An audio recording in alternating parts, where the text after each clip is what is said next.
Magandang farming mga kwatsero, kamusta kayo? Sana ay okay lang. Kami dito sa bukid mga kwatsero ay abala ngayong araw. Sasamahan ko kasi ang mga bata papunta sa aming farm. Dahil sisilipin ko ang aming mga alaga, lalong-lalo na yung mga kambing na galing Maynila. At sisilipin ko rin ang isang inahin na nanganak ng 12 piraso. Na-stress kasi ako dito sa inahin namin na baboy mga kwatsero dahil malapit na itong ma-overdue. Akala ko madidisgrasya ang mga biik sa sinampupunan niya. Mantakin mo ba naman 118 days na, hindi pa rin nanganganak. Grabe yung kaba namin mga kwatsero. Yung dasal ng mami ko at saka dasal ko ay kumakalampag na sa langit. Pagdating namin sa kubo mga kwatsero ay hindi ko napansin na nasa gilid pala yung kuya ko. Doon pala nila nilagay ang inahin at doon nila pinanganak. At ang una kong nasabi nung makita ko ang mga biik na ito mga kwatsero ay, salamat po Lord dahil maayos nanganak ang aming inahin. Kaya ang papuri at pasasalamat ay para sa iyo Panginoon. Bukod sa maayos nanganak ang aming inahin mga kwatsero, kami ay nagpapasalamat din dahil marami itong gatas. Kung mapapansin nyo ang katawan ng aming inahin, ito ay malusog. Dahil hindi namin sila pinapabayaan pagdating sa pagkain. Isinisiguro kasi namin na dapat maayos at tama ang kanilang mga kinakain. Hindi lang basta tama, dapat nutritious din. Dekalidad na pagkain. Kung tama ang ating pagkain mga kwatsero, gamit ang dekalidad na pagkain,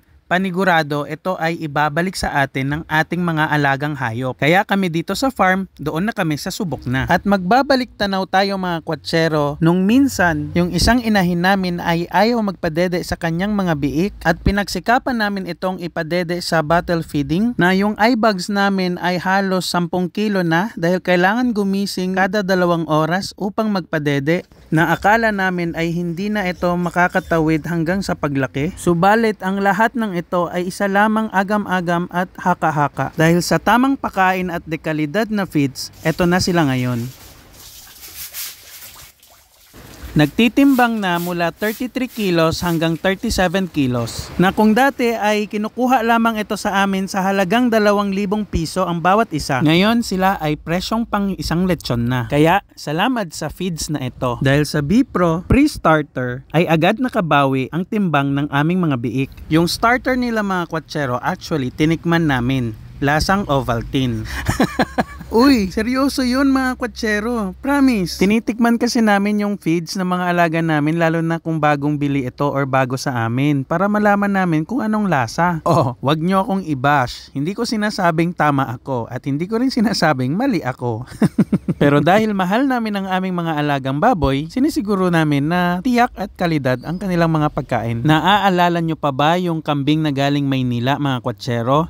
Na pagdating sa Mindanao hinang-hina at nakahiga na lang sa lupa. Naamoy niya mga kwatsero yung lagayan ng feeds. Ang ginawa niya, inilapit niya yung kanyang bibig. Naisip ng kuya ko na baka gustong kumain ng feeds. Siyang tunay mga kwatsero. Magmula noon ay araw-araw na namin siyang binibigyan ng feeds tuwing umaga bago namin isusuga sa mga damuhan. At nakita ko mismo na nag-improve yung kanilang health at yung kanilang appetite. Kaya hanggang ngayon ay kumakain sila ng feeds as supplemental feeding. Lalo pat tag-ulan. Hindi sila basta-basta pwedeng mabasa, kaya pahirapan sa sugaan. Kung nakarating ka na sa parte ng video na ito mga kwatsero, please don't forget to like, share, and follow. Maraming salamat sa suporta. Uy, V-Pro! Kanina pa ako daldal ng daldal dito. Baka naman.